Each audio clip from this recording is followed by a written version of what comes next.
রোদ ভাইয়া, আমায় ছেড়ে দিন প্লিজ, আমার ব্যথা করছে। তোকে ছেড়ে দিলে আমায় শান্ত করবে কে? ভাইয়া অনেকটা ছিঁড়ে গেছে, ব্লিডিং হচ্ছে, প্লিজ আমায় ধর্ষণ করিয়েন না। চুপ কর অহনা, আমার মাথা গরম করিস না। আমি এখন আর থামতে পারবো না। আহ, আমি মরে যাব, প্লিজ আমায় ছেড়ে দিন। আজ তোকে আমি হাড়ে হাড়ে বোঝাবো আমার সাথে ছলনা করার ফল কতটা খারাপ হতে পারে। কথাটা বলতেই রোদ অহনার শরীর থেকে শাড়িটা সহ সব কিছু টেনে খুলে নিল। অহনা চিৎকার করে কাঁদছে আর বাঁচাও বাঁচাও বলে চেঁচামেচি করছে, কিন্তু এই গোডাউনের মধ্যে অহনাকে বাঁচাতে কেউ আসলো না। রোদ অহনার শরীর থেকে সব কিছু খুলে নিয়ে অহনাকে উন্মুক্ত করে দিল। অহনা নিজের নগ্ন শরীর ঢাকতে ব্যস্ত হয়ে উঠল, কিন্তু কোনো লাভ হচ্ছে না। অহনার হাত পা বাঁধা অবস্থায় আছে। অহনা চাইলেও কোনোভাবে রোদের থেকে নিজেকে আড়াল করা বা সেভ করতে পারবে না। রোদ অহনাকে নগ্ন করে এক দৃষ্টিতে অহনার উন্মুক্ত বুকের দিকে তীক্ষ্ণ দৃষ্টি নিক্ষেপ করল। অহনা লজ্জায় আর ঘৃণায় চোখজোড়া বন্ধ করে নিল। অহনার এমন করায় রোদের বিন্দুমাত্র ভ্রুক্ষেপ নেই। রোদ নিজের শরীর থেকে শার্টটা খুলে সোফার উপর ছুঁড়ে মারল। অহনা চিৎকার করে হাউমাউ করে কেঁদে চলেছে।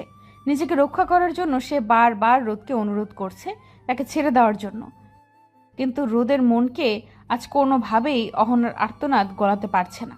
রোদ নিজের রাগের বশে আজ সিদ্ধান্ত নিয়েছে তার ভালোবাসার মানুষটিকে ধর্ষণ করবে।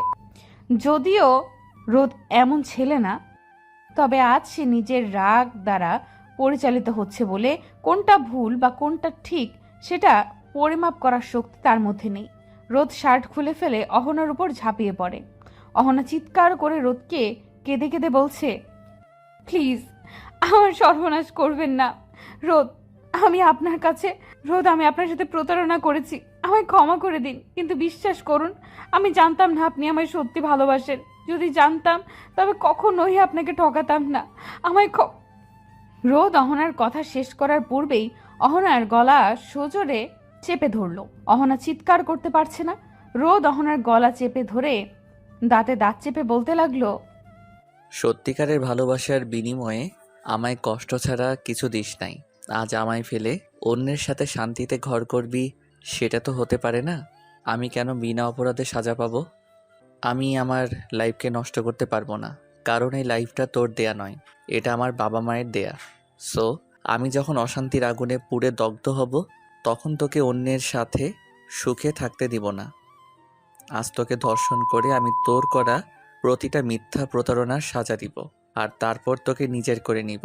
কারণ এই জীবনে তুই ছাড়া অন্য কাউকে ভালোবাসার মতো শক্তি আমার নেই। রোদ কথাটা শেষ করতেই অহনা রোদকে উদ্দেশ্য করে কিছু বলতে নিল। রোদ অহনাকে কোনো কথা বলার সুযোগ দিল না। অহনার ঠোঁটজোড়া নিজের দখলে নিয়ে রোদ অহনাকে চুপ করিয়ে দিল।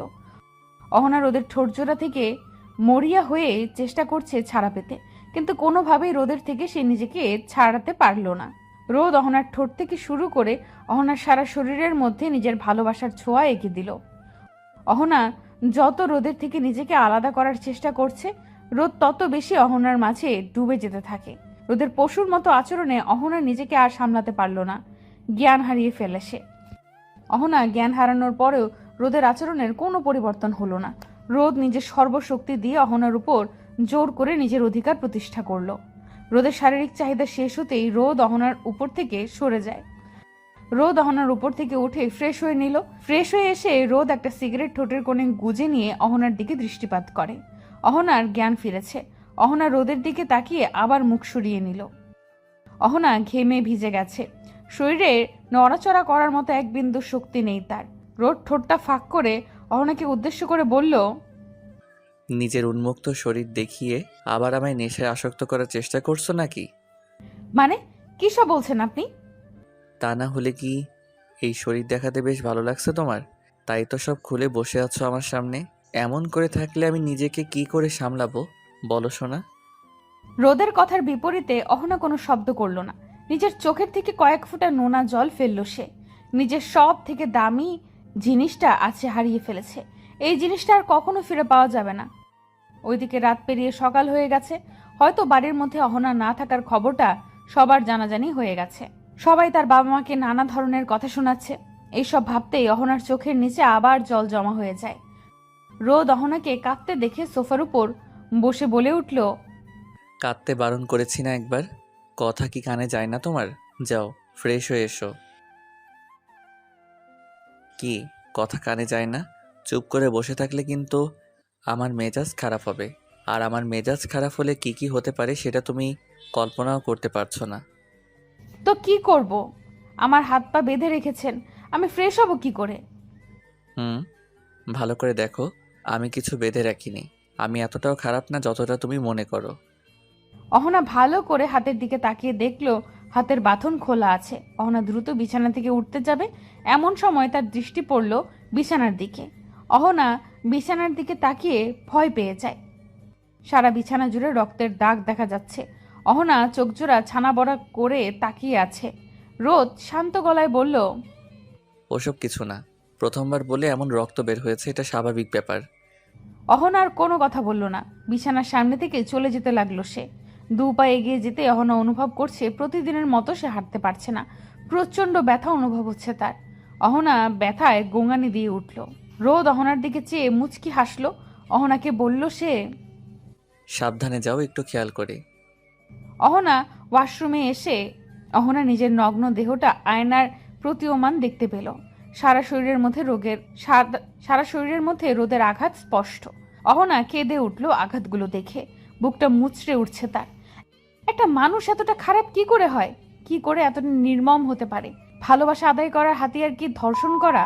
ধর্ষণ মানে ভালোবাসা আদায় করাটা কি কোনো যুক্তির মধ্যে পড়ে? কথাগুলো বেশ ভাবিয়ে তুলেছে অহনাকে। অহনাকে ওয়াশরুমে বেশিক্ষণ থাকতে দেখে রোদ সোফা থেকে উঠে ওয়াশরুমের দিকে চলে আসে।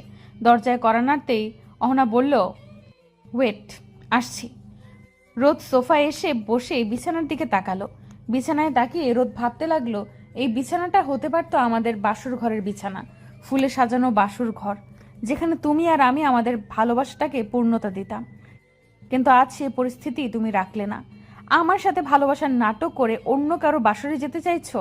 এতটা স্বার্থপরের মতো আচরণ করতে দুবার ভাবনি তুমি। তাই আজ আমি তোমায় এই দিনটি দেখালাম। কি করব বলো অহনা? আমি যে তোমায় অন্য কারোর সাথে শেয়ার করার মতো ক্ষমতা নিয়ে জন্মাইনি। আমি ওইসব প্রেমিকের মতো নিজের ভালোবাসাকে, নিজের ভালোবাসার মানুষটিকে বিসর্জন দিতে শিখিনি। আমি আমার ভালোবাসাকে যে কোনো কিছুর বিনিময়ে নিজের করে রাখতে শিখেছি। আর এটাই আমার অহংকার। কথাটা ভাবতেই রোদের ভাবনার অবসান ঘটল। রোদ অনুভব করলো কোনো একটা ধারালো ছুরি তার গলার উপর রাখা হয়েছে। রোদ ছুরিটার উপস্থিতি বুঝতে পেরে পেছনের দিকে মুখ ঘুরিয়ে তাকাতেই দেখতে পেল অহনা তার গলায় ছুরি ধরে আছে। রোদ অহনাকে দেখতে পেয়ে হেসে ফেলল। অহনা রোদের এই হাসির মানে বুঝতে না পেরে রোদকে উদ্দেশ্য করে বলল, এই তুই হাসছিস কেন? আমাকে নষ্ট করার সাজা হিসেবে আমার হাতে তোর খুন হতে হবে। উফ, তোমার হাতে তো আমি সেই প্রথম দিনই মরে গেছি। আর কি করে মারবে আমায়? এই ছুরি দিয়ে? এই ছুরির অত ক্ষমতা নেই আমাকে মেরে ফেলার, তবে তোমার আছে। আমি হাসছি কারণ তুমি ছুরিটা উল্টো করে ধরেছ। ঠিক করে ধরে একটা টান দাও সোনা, গলাটা কেটে যাবে। আর শোনো, ছুরি দিয়ে আমায় খুন করার পর তুমি এই ছুরিটা আমার হাতে দিয়ে যাবে, কেমন? কোনো ঝামেলায় পড়তে হবে না তোমায়। রোদের কথা শুনে অহনা আবারও কেঁদে ফেলল। অনা বুঝতে পারছে না এই রোদ তাকে কি জাদু করেছে। রোদের প্রতি তীব্র ঘৃণা থাকা সত্ত্বেও রোদের কোনো ক্ষতি সে করতে পারছে না। মনে হচ্ছে কোনো এক মায়া তার হাত জোড়া আটকে রেখেছে। অহনাকে কাঁদতে দেখে রোদ নিজের ঠোঁটের কোণে একটা হাসির রেখা টেনে বলল, কি গো, কাঁদছো কেন? আচ্ছা, আমার মনে হয় তুমি এই কাজ করতে পারবে না। তাহলে দাও আমার হাতে, তোমার হয়ে আমি করে দিচ্ছি কাজটা। রোদ কথাটা শেষ করতে করতে অহনার হাত থেকে ছুরিটা নিজের হাতে নিয়ে নিল। অহনার থেকে ছুরিটা নিয়ে রোদ নিজের গলায় ধরতেই অহনা রোদের কাছে এসে রোদের হাত থেকে ছুরিটা টান দিয়ে নিয়ে নিল। রোদ অহনার দিকে প্রশ্নসূচক দৃষ্টিপাত করল। অহনা রোদের হাত থেকে ছুরিটা ফেলে দিয়ে রোদকে জড়িয়ে ধরল। রোদ অহনাকে বুকে পেয়ে আরো শক্ত করে জড়িয়ে ধরল অহনাকে। এক মুহূর্তের জন্য অহনা রোদের করা ধর্ষণের মতো জঘন্য কাজের কথা ভুলে গেল। রোদ অহনাকে জড়িয়ে ধরে বলতে লাগলো, জানো অহনা, আমি তোমায় সত্যিকারে ভালোবাসা দিতে চেয়েছি। আমি মিথ্যে কোনো কিছু করি নাই। আমি আজ তোমার অসম্মান করেছি। বিশ্বাস করো, আমার কোনো ইচ্ছে ছিল না এটা করতে। আমি বাধ্য হয়েছি, আমায় বাধ্য করা হয়েছে। আমি শুধুমাত্র তোমায় নিজের করতে চেয়েছি, তোমায় কষ্ট দিতে চেয়েছি। যেই কষ্টটা আমি পেয়েছি ঠিক তেমন কষ্টটাই তোমায় দিতে চেয়েছি শুধু। অহনা রোদের বুকের মধ্যে থেকে নিজের মাথাটা তুলে রোদকে এক ধাক্কা মেরে সরিয়ে দিয়ে দৌড়ে কাঁদতে কাঁদতে বেরিয়ে যায় গোডাউন থেকে। রোদ অহনার দিকে অপলক দৃষ্টিতে তাকিয়ে আছে। অহনাকে আটকানোর কোনো প্রকার চেষ্টা সে করল না, বরং হাসি মুখে অহনাকে যেতে দিল সে। অহনা চলে যেতেই রোদও গোডাউন থেকে নিজের বাড়ি চলে আসে। অহনা বাড়ি আসতেই দেখতে পায় তার বাড়িটা একদম নীরব, কাউকে কোথাও দেখা যাচ্ছে না। অহনা নিজের চোখের জল মুছে নিয়ে বাড়ির মধ্যে প্রবেশ করতেই অহনার মা দৌড়ে এসে অহনাকে জড়িয়ে ধরে। অহনা তার মাকে জড়িয়ে ধরে কাঁদতে লাগলো। অহনার মা অহনাকে প্রশ্ন করলো সে কাল রাতে কোথায় ছিল। অহনা তার মাকে সবটা বলে দিল। অহনা তার মার থেকে কোনো কথা লুকোলো না। অহনার কথা শুনে তারা ভীষণ অবাক হয়ে যায়। এত বড় ঘটনার পর তার মেয়েকে কি করে তারা নিজেদের কাছে রাখবে সেটাই ভাবছে ওনারা। এই সমাজ যে একটা ধর্ষিতা মেয়েকে কখনো কোথাও ঠাঁই দেয় না। এই সমাজ একটা ধর্ষিতা নারীকে সাহায্য করার নামে তাকে আবার ধর্ষণ করে। অহনার মা অহনাকে রুমে যেতে বলল। অহনা নিজের রুমে চলে আসে। রুমে এসে অহনা রোদের কথা ভাবতে লাগলো। অহনা ভাবছে রোদ যা করেছে তার জন্য রোদের কি সাজা পাওয়া উচিত, আর অহনা তাকে ধোকা দিয়ে যে কাজ করেছে তার কি সাজা হবে? রোদ কি কোনো ভুল করেছে নাকি সঠিক করেছে? রোদ তো নিজের ভালোবাসার মানুষটিকে অন্যের হাতে দিতে চায়নি, তাই এমনটা করেছে। না, অহনা কিছু ভাবতে পারছে না। সবকিছু মাথার মধ্যে জটলা পাকিয়ে যাচ্ছে। অহনা নিশ্চুপ হয়ে বিছানায় বসে আছে। হঠাৎ করে অহনা দেখতে পায় তার রুমের মধ্যে তার মা এসেছে। অহনা তার মায়ের দিকে তাকিয়ে বুঝতে পারলো তার মা ভীষণ চিন্তায় আছে। অহনা জানে তার চিন্তার কারণ কি। অহনার মা অহনার কাছে এসে বলল, অহনাও বাড়িতে তোর কথা বলছে, কিন্তু কোনো লাভ হয়নি। নীল এই বিয়ে করবে না বলে দিয়েছে। এখন কি হবে? এই সমাজে কি করে তুই মুখ দেখাবি? সবাই তোকে নিয়ে নানা ধরনের কথা বলছে। মায়ের কথার বিপরীতে অহনা কোনো কথা বলল না। অহনা জানে এইসব শোনার পরে কোনো ছেলেই তাকে বিয়ে করবে না, আর রোদ এটাই চেয়েছে। অহনাকে মা আরো কিছু কথা বলার পরে উনি চলে গেলেন। অহনা প্রচন্ড কান্না করছে। এই জীবন আর রেখে কি লাভ হবে, যেখানে এই সমাজের চোখে তাকে ছোট হয়ে থাকতে হবে। অহনা প্রস্তুত হয়ে নিল এই জীবন থেকে সে মুক্তি নেবে। অহনা একটা ছুরি হাতে নিতেই কলিং বেলটা বেজে উঠল। অহনা নিজের হাতের ছুরিটা চালাতে গিয়েও চালাতে পারল না। এর মধ্যেই রোদের গলার শব্দ শুনতে পেল সে। রোদ অহনার বাড়ি এসে দরজার সামনে দাঁড়িয়ে আছে। অহনার মা রোদকে উদ্দেশ্য করে বলল, কে তুমি? আমি রোদ, অহনাকে ভালোবাসি। আর আমার জন্যই আজ অহনার দিকে সবাই আঙুল তোলার সুযোগ পেয়েছে। আমায় অহনার সাথে দেখা করতে দিন প্লিজ। রোদের কথা শুনে অহনার মা নিজের বাকশক্তি মনে হচ্ছে হারিয়ে ফেলেছে। উনি কিছু বলবে তার আগেই রোদ ওনার পাশে থেকে সরে রুমে চলে আসে। দৌড়ে রোদ অহনার রুমে চলে যায়। রোদ অহনার রুমের সামনে এসে দরজাটায় সজোরে ধাক্কা দিল। ধাক্কা দিতেই দরজাটা খুলে যায়। রোদ দেখতে পায় অহনার হাতে ছুরি নিয়ে নিজের হাতের শিরা কাটতে বসে আছে। রোদ অহনাকে এমন অবস্থায় দেখে দৌড়ে অহনার হাত থেকে ছুরিটা কেড়ে নিল। রাগে গজগজ করতে করতে রোদ অহনাকে বলল, এসব কি করছিস তুই? আমার স্ত্রীর ক্ষতি করার কোনো প্রকার চেষ্টা করলে তোকে আমি খুন করে দিব। অহনা রোদকে উদ্দেশ্য করে চিৎকার করে বলতে লাগলো, কি দেখতে এসেছিস এখানে? আমার জীবনটা নষ্ট করে দিয়ে এখন নাটক করতে এখানে এসেছিস? নাটক আমি করি নাই, নাটক তুই করেছিস, তাও আমার জীবন নিয়ে। চল আমার সাথে। হাত ছাড়, আমাকে স্পর্শ করার কোনো অধিকার তোর নেই। যদি আপোষে না যাস তবে জোর করে নিয়ে যাব। আমার বাড়ির সবাই তোর জন্য অপেক্ষা করছে। আমি এখানে আমার স্ত্রীকে নিতে এসেছি, আর আমি তাকে নিয়েই যাব। রোদ অহনাকে জোর করে নিয়ে চলে আসে নিজের বাড়িতে।